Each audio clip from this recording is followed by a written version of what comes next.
हम लोग कई बार कहते हैं तुम्हारे कारण लड़ाई हुई, तुम्हारे कारण ऐसा हुआ। कुछ लोग तो कहते हैं कि घर तोड़ने में, कुछ लोग कहते हैं कि कुछ महिलाओं का हाथ होता है। मुझे इन सब बातों से कोई लेना देना नहीं है। मेरी मान्यता ये है, मेरे अपने जो विचार हैं वो मैं आपको रखता हूं। मेरे हिसाब से ना घर फोड़ने में पुरुष का हाथ है ना स्त्री का हाथ है, सिर्फ आपकी नादानी है। यदि प्रत्येक व्यक्ति पूर्ण रूप से विकसित हो जाए, मीन्स मैच्योर हो जाए, मस्तिष्क का सही वक्त पर विकास हो जाए और आप जिम्मेदारी से अपने परिवार को निभाएं, अपने रिश्तों में जहां है वहां उस कार्य को परफेक्ट करें जिस कार्य के लिए आपको नियुक्त किया गया है। मीन्स आप स्त्री हैं, आप बहू हैं घर की, तो आप बहू बन के रहें। आप सास हैं तो सास की जिम्मेदारी निभाएं। आप पति हैं, पति का कैरेक्टर पूरा करें। आप बेटे हैं, पुत्र हैं, आप पुत्र का कैरेक्टर पूरा कीजिए। भाई फिल्म होती है ना, मूवी, उसमें सबके कैरेक्टर होते हैं। आपको ये करना है, आपको ये डायलॉग बोलना है, आपको ये करना क्यों, जिसे स्त्री के डायलॉग अलग होते हैं पिक्चरों में, मूवियों में, पुरुषों के अलग, बेटे के अलग। तो सब अपना अपना कैरेक्टर ठीक से कर ले, अपना अपना कार्य परफेक्ट कर ले तो झगड़ा नहीं है। पत्नी अपना काम पूरा करे प्रॉपर, पति अपना प्रॉपर करे, सास अपना करे, ससुर अपना, बेटे अपने। अच्छा है। जीवन में परेशानियां तब होती हैं जब आदमी अपना काम परफेक्ट ठीक से नहीं करता। अब पत्नियां बहुत सारी ऐसी हैं जो अपना काम ठीक से नहीं करती, पति कुछ ऐसे हैं जो अपना काम ठीक से नहीं करते। यदि हर बेटा अपना काम ठीक से करता तो वृद्धाश्रम बनाने की क्या जरूरत थी। हर बेटा अपना काम परफेक्ट ठीक से करे, जिम्मेदारी से करे कि ये मेरी मां नहीं भगवान है। भाई आप मत, भगवान को नहीं मानते मत मानो, मंदिर नहीं जाते मत जाओ, पर मां को तो सम्मान दो, मां का तो आदर करो, उनकी तो इज्जत करो। मतलब बेटा अच्छा बेटा नहीं है वो जो अपनी मां को वृद्धाश्रम भेज रहा है, मतलब वो अपना काम नहीं कर रहा बेटे वाला। काश अपना काम प्रॉपर करता तो क्या जरूरत थी। पति अपना काम प्रॉपर नहीं करता, अपनी पत्नी से मन नहीं लगाता, प्रेम पत्नी पड़ोसन को ताक झांक करता है। अरे प्रॉपर अपनी पत्नी को संभालो, अपनी पत्नी में मन लगाओ, पड़ोसन को क्यों झांकना। तो आज प्रॉपर, अब जैसे बच्चों से कहा जाता है पढ़ो, अब वो बस पढ़ते नहीं है, बाकी सब करते हैं। मोबाइल चलवा लो, खिलवा लो, पंचायत करवा लो, मूवी दिखवा लो, सीरियल दिखवा लो, बाकी सब में दिमाग चल रहा है, बस पढ़ने को ना कहो। मतलब जो आदमी को जो काम आप देंगे बस वो काम नहीं करेगा, बाकी सब करेगा। इसलिए हमारा जो देश है ना, अमेरिका इत्यादि से 100 साल पीछे है। हाँ या ना?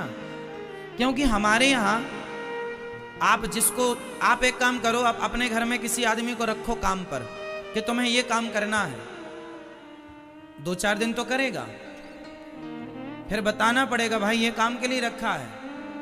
कब तक बताओगे? जिस दिन आप भूल जाओगे वो काम नहीं होगा, वो काम वैसा नहीं करेगा जैसा आप चाहते हैं, जबकि आपने बताया, सिखाया, पढ़ाया नहीं, उसको अपने ढंग से करना। हमारे देश में प्रॉब्लम ये है कि कोई भी, चाहे रिश्तों का ले लो, बिजनेस का ले लो, व्यापार का ले लो, मतलब आप जिस फील्ड में हैं, जहां है आदमी, जहां है वहां प्रॉपर नहीं, उस काम को ठीक से नहीं कर रहा। अब झाड़ू लगाने वाला, जब झाड़ू तुमने लगाई, तुम्हारा ही काम है झाड़ू लगाना, तो फिर कचरा क्यों फैला है? फिर ये कचरा फैला है, ये जिम्मेदारी किसकी है? नगर पालिका है। जब नगर पालिका है, तुम कम पैसे लेते हो, टैक्स लेते हो, तो फिर कचरा क्यों है? कचरा क्यों है? व्यवस्थाएं बिगड़ी क्यों है? मतलब ना नगर पालिका प्रॉपर अपना काम कर रही है, ना गवर्नमेंट अपना काम प्रॉपर कर रही है, ना आम व्यक्ति अपना काम प्रॉपर कर रहा है। मतलब जो जहाँ है, बस जिस काम के लिए आपको नियुक्त किया है बस आप वो नहीं करेंगे, बाकी सब करेंगे। यही हमारे देश का माइनस पॉइंट। ये हमारे लोग यदि सुधार लें कि आप जिस काम के लिए हैं आप बस वो काम कीजिए, यहां वहां से मन हटाओ। यदि आप एक काम के स्पेशलिस्ट हैं, जैसे आप एडवोकेट हैं, तो भाई आप अपना कानून पे ध्यान दो, अपने काम पे ध्यान दो। सुई लगाने ना जाओ किसी को, कल भी हमने बताया था, ये काम डॉक्टर का है, डॉक्टर अपना काम करेगा। एडवोकेट तो सुई नहीं लगाएगा ना। आप बीमार पड़ते हैं तो एडवोकेट के पास जाते हैं, डॉक्टर के पास। तो जिसका जो काम है सब डिपार्टमेंट बटा हुआ, ये इसका, ये इसका, इसका। पर कुछ डॉक्टर ऐसे होते हैं, कुछ डॉक्टर ऑपरेशन करते हैं, कैंची पेट के अंदर छोड़ के टांके लगा दिए, अब फिर फाड़ो पेट, फिर कैंची निकालो। होता है ऐसा कि नहीं? रुई छोड़ दिया है ना। एक बार तो बच्चा जिंदा था और डॉक्टर ने कह दिया ये मर गया। जब ले जाने लगे उसे शमशान, तो उसमें कुछ एक्टिविटी दिखाई पड़ी, हिलता डुलता, अरे तो जिंदा है, वापस लाए। ऐसे तो प्रॉपर डॉक्टर नहीं है। मतलब जो आदमी जिसका स्पेशलिस्ट है बस उसी का स्पेशलिस्ट नहीं है, बाकी सब जानता है। प्रॉब्लम ये घर बिगाड़ने में, व्यापार बिगाड़ने में, देश बिगाड़ने में, गांव बिगाड़ने में किसका हाथ है? गैर जिम्मेदार लोगों का, जो अपने स्थान पर रह के अपने काम को प्रॉपर तरीके से नहीं करते। काश हमारे देश में प्रत्येक व्यक्ति जिम्मेदार होता। क्यों? आप, मुझे लगता है, मैं फील करता हूं हमारे देश में कुछ लोग ऐसे हैं जो बहुत जिम्मेदारी से अपना काम करते हैं। ऐसा नहीं है कि नहीं है, पर कुछ लोग हैं जो जिम्मेदारी नहीं समझते। अब जैसे गैर जिम्मेदारी देखिए, हमारे देश में बस चलती हैं, सड़क में बस चलाने वाला जो ड्राइवर होता, अभी आपने कुछ सुना कि एक बस खाई में गिर गई, 24 यात्री मारे गए, एक बस वहां गिर गई, इतने लोग। अब ये जो ड्राइवर था उसे कितना जिम्मेदार होना चाहिए था कि मेरे हाथ में 20 सवारी है, 50 सवारी है, तो उनकी जिंदगी के साथ मैं खिलवाड़ ना करूं। कितना जिम्मेदार होना चाहिए था उस ड्राइवर को, जिसकी बस में 20 यात्री हैं या 40 हैं या 50 लोग बैठे हैं। हाँ या ना? जिम्मेदारी है आपकी। जिम्मेदारी, आप ड्राइवर सीट पर बैठे हैं, गाड़ी चला रहे हैं। अब आप शराब पी के गाड़ी चला रहे हैं, बच्चे बैठे हैं, बूढ़े बैठे हैं, और आपने गाड़ी ले जाके अनकंट्रोल गाड़ी, ना आपको स्पीड का पता है ना ब्रेक का पता है, और आपने गाड़ी खाई में गिरा दी। निर्दोष लोग मारे गए। क्यों एक्सीडेंट हुआ? किसकी गलती है? भाई जो आदमी जिस काम के लिए बिठाया गया है, ड्राइवर तुम्हें बिठाया गया है इस काम के लिए कि तुम ये देखो कि कहां ब्रेक लगाना है, कहां गाड़ी को भगाना है, मीन्स स्पीड देना है। आदमी अपना काम नहीं करता सही तरीके से। स्कूल का हाल देख लो आप, सरकारी स्कूलों का। कुछ टीचर तो जिम्मेदारी से पढ़ाते हैं, पर कुछ टीचर आके सो जाते हैं क्लास में। हाँ या ना? काश हमारे देश में प्रत्येक व्यक्ति क्या होता, जोर से बोल दो, काश हमारे देश में प्रत्येक व्यक्ति क्या होता, जोर से और जोर से। इतने हैं, ऐसे में कोई बनेगा ही नहीं। सब बोलेंगे तो बनेगा। कौन कौन क्या बोल रहे हैं आप? काश हमारे देश का प्रत्येक नागरिक जिम्मेदार होता और अपनी अपनी जिम्मेदारी से वो काम करता। जिस काम के लिए आप हैं वो काम कीजिए बस। आप पत्नी हैं, पत्नी का फर्ज पूरा कीजिए। मां है, मां का फर्ज क्या है? आजकल की कुछ स्त्रियां अपनी मां का फर्ज पूरा नहीं करती। बेटे बिगड़ रहे हैं, ये बेटे बिगड़ रहे हैं, इसमें बेटों की कोई गलती नहीं है, गैर जिम्मेदार मां की गलती। तुम सही मां का धर्म निभा नहीं रही हो। मां का धर्म क्या है? मां का धर्म ये नहीं कि दिन भर व्हाट्सएप चलाओ, दिन भर फेसबुक चलाओ। मां का धर्म है कि आप अपने बच्चों को संस्कार दें, पढ़ाएं लिखाएं, योग्य बनाएं बेटा बेटियों को, और संस्कार दें। प्रॉपर बच्चों पर नजर रखें, मोबाइल पर वो क्या देख रहे हैं, मोबाइल पर वो क्या सुन रहे हैं, किसके साथ बैठ के क्या बात कर रहे हैं, थोड़ा तो नजर रखो, थोड़ा तो ध्यान रखो बच्चों का। वो ध्यान रखने की जरूरत कब पड़ती है? बेटा 12 साल का हो गया, 15 साल का हो गया, अब प्रॉपर ध्यान रख लो बच्चों। 15 साल के हो गए मतलब अब ये या बन सकते हैं या बिगड़ सकते हैं, ये वही रास्ता है, ये वही समय है बनने का या बिगड़ने का। तो ना मां अपने काम परफेक्ट कर रही है, प्रॉपर कर रही है। क्यों जी? सही है, जिम्मेदारी नहीं है। अब जैसे हमारे देश के बूढ़ों को ले लो, ये बूढ़े कुछ लोग तो बड़े जिम्मेदार हैं, कुछ गैर जिम्मेदार। जैसे आपने छोटे से बच्चे को गोद में बिठाया और चले गए गांव में, ताश खेल रहे हैं, तुम्हारी गोद में तुम्हारा पोता बैठा है और तुम ताश खेल रहे हो, जुआ खेल रहे हो, बच्चे पर क्या प्रभाव पड़ेगा? उसके भविष्य में क्या जहर घोल रहे हो आप? गैर जिम्मेदार बूढ़ा है ये दादा, गैर जिम्मेदार दादाजी, प्रॉपर दादा नहीं है ये, मिलावटी संस्कारहीन दादा हैं ये, जो बच्चों को बिठाकर गोद में ताश खेल रहे हैं। कितना बड़ा खिलवाड़ कर रहे हैं बच्चों के साथ, उनके भविष्य के साथ। प्रॉपर नहीं है कोई। काश होते तुम प्रॉपर दादाजी, जो बच्चों की उंगली पकड़ के मंदिर ले जाते, उन्हें अच्छी अच्छी कहानियां सुनाते। अरे दादा और दादी से ही बच्चों में संस्कार बनते हैं। हमें अपने दादा के साथ बिताया हर पल याद आज भी है।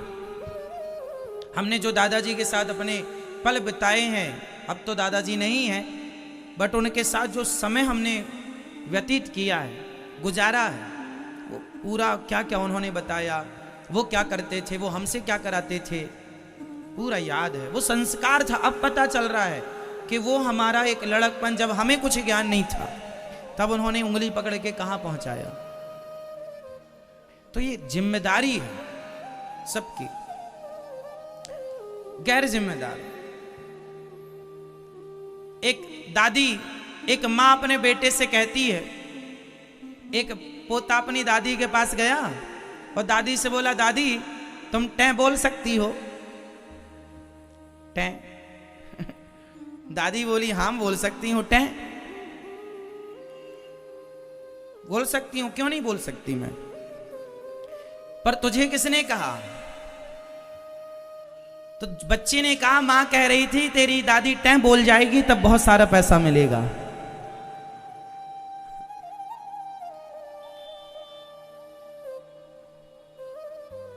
अब बच्चे को पता ही नहीं टें क्या होता है।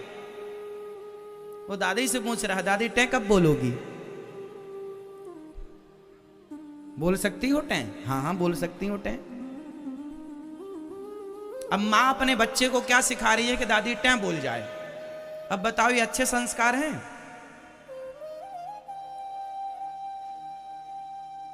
आज समाज में इतना गलत काम हो रहा है।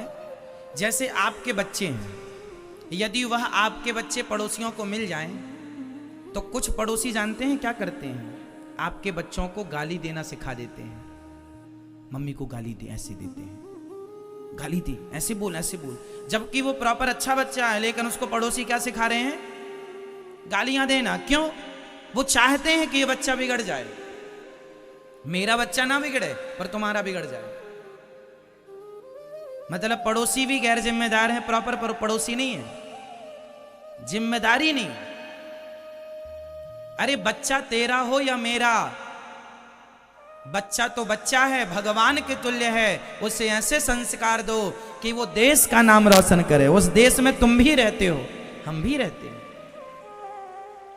और जिम्मेदारी केवल माँ बाप की नहीं है, मुझे तो लगता है कि पड़ोसियों की भी जिम्मेदारी है।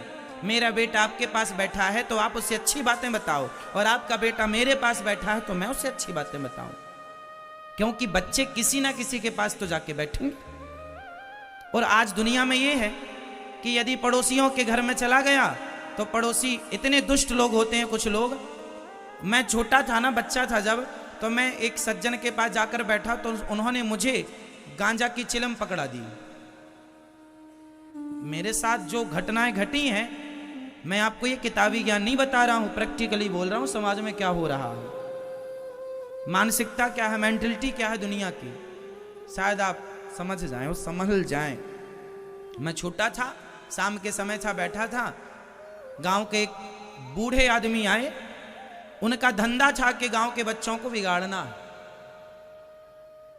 सिर्फ बिगाड़। उन्होंने मुझे चिलम पकड़ाई और एक बिस्किट का पैकेट, पार्ले जी, ये बिस्किट खाओ और ये गांजा पियो। मैंने कहा ये क्या है? बोले पियो, मजा आएगा, फिर बिस्किट देंगे तुम्हें। देखिए हम इतने छोटे थे कि बिस्किट देकर वो हमसे गांजा पिलाने का कार्य करा रहे थे, क्योंकि यदि हमें गांजा पीने की लत लग जाती तो फिर हम घर में चोरी करते, पापा पिताजी के माँ के पैसे निकाल के उसे देते, फिर वो गांजा लाता, फिर वो हमें पिलाता, तो उसका भी काम चलता, हमारा उसको इससे फर्क नहीं पड़ता कि आपके भविष्य के साथ क्या होगा। ये दुनिया ऐसी है साहब, गैर जिम्मेदार। काश हर बच्चे को व्यक्ति अपना बच्चा माने, काश देश की हर गली को आदमी अपनी गली माने और हर घर को अपना घर मान के व्यवहार करे, हर स्त्री को अपनी माँ मान के व्यवहार करे, हर बेटी को अपनी बेटी मानकर व्यवहार करे। तब सोचो हमारे देश की तस्वीर क्या होगी। देश बड़ा कब होता है? विचारों से। आप बड़े कब होते हैं? विचारों से। जिसके अंदर जितने अच्छे थॉट हैं उतना अच्छा आदमी है वो, जितने गंदे थॉट हैं, जितने गंदे विचार हैं उतना गंदा है वो। लोग कहते हैं आदमी गंदा है। गंदा क्यों है? शरीर से गंदा नहीं है, शरीर तो उसका उतना ही है जितना आपका है। 2 किडनी उसकी हैं, 2 तुम्हारी हैं, खून उसका लाल है, हमारा भी लाल है, उसके भी 2 आंखें हैं, 2 कान हैं। आदमी गंदा क्यों गंदा है? क्योंकि विचार गंदे हैं। ये आदमी अच्छा है, क्यों अच्छा है? भाई उसके भी वही है हाथ पांव, उसका वजन भी लगभग उतना ही है, विचार अच्छे हैं।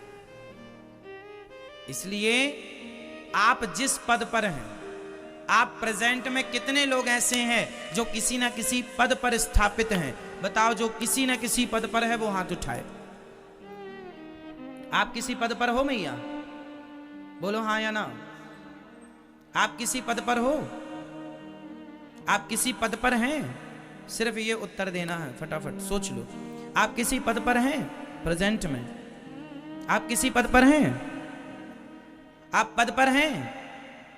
आप बताइए, आप पद पर हैं? बताइए किस पद पर हैं? हाँ, आप किस पद पर हैं? आप लोगों को लगता है कि सरकारी पद ही पद है, नेता का पद ही पद है ना। आप यदि दादा हैं तो आप दादाजी के पद पर बैठे हैं, आप पति हैं तो आप पति के पद पर हैं, आप पत्नी हैं तो आप पत्नी के पद पर हैं, आप माँ हैं तो माँ के पद पर हैं। मतलब हर व्यक्ति किसी ना किसी पद पर, और यहां तक कि आपके पास 4 पद हैं। हाँ, आप पत्नी भी हो, माँ भी हो, है ना, बहन भी हो, बेटी भी हो, तो 4 पद हो गए, 4 जिम्मेदारी, प्लस एक अच्छी गृहिणी, एक अच्छी बहू, एक अच्छी देवरानी, एक अच्छी जेठानी, एक अच्छी ननंद, एक अच्छी भौजाई, एक अच्छी भाभी, एक अच्छी बुआ, एक अच्छी नानी, एक अच्छी दादी, एक अच्छा, बहुत कुछ हो सकता है। तो ये आपके पास इतने पद हैं, लेकिन आप उन पदों का क्या कर रहे हैं? सदुपयोग करें तो अच्छा है, दुरुपयोग ना कीजिएगा। क्यों मेरी माँ? हम बचपन में जब छोटे से थे तो हमारे यहाँ मौसी जी जब आया करती थी तो हम मौसी जी के पास जाकर लेट जाया करते थे। मौसी जी के पेट में, मौसी जी के पेट में लेट जाया करते थे और मौसी जी से कहा करते थे, मौसी कहानियाँ सुनाओ। मौसी जब जब आती थी तो अच्छी अच्छी कहानियाँ सुनाती थी। तो वो कहानियाँ जो सुनाती थी ना, बहुत अच्छी कहानियाँ सुनाती थी, जिनसे हमें कुछ ना कुछ, तब तो समझ में नहीं आता था, तब तो कहानी सुन के हंसते थे, लेकिन आज उन कहानियों का अर्थ अब समझ में आ रहा है। ये कहानी ये कहना चाहती थी, देखो संस्कार, आप कितने लोग ऐसे हैं जिनको बचपन की बातें याद हैं? कितने लोग ऐसे हैं जिनको, हाथ उठाओ यदि आपको याद है, कोई एक बात भी याद है अपनी मौसी की, बुआ की, माँ की, बाप की, बचपन की, अच्छी या बुरी, तो बताओ। याद है ना? समय कितना भी दूर निकल जाए साहब, हम कभी ना कभी अपने बचपन में घुस जाते हैं, है ना? तो बचपन में जो हमारा समय गुजरता है, वह समय हमारे भविष्य को रचता है, हमारे भविष्य का निर्माण करता है। आप ये ना सोचो कि अभी बच्चे हैं ना, इनका आज, इनका प्रेजेंट, इनका वर्तमान, आज का वर्तमान ही इनका कल भविष्य बनेगा। इसलिए प्रॉपरली, सही ढंग से आप अपनी जिम्मेदारियां पूरी कीजिए, और प्रत्येक व्यक्ति अपनी जिम्मेदारियां पूरी करेगा, प्रत्येक व्यक्ति अपना काम पूर्ण जिम्मेदारी से करेगा, समस्या कहीं नहीं। हाँ या ना?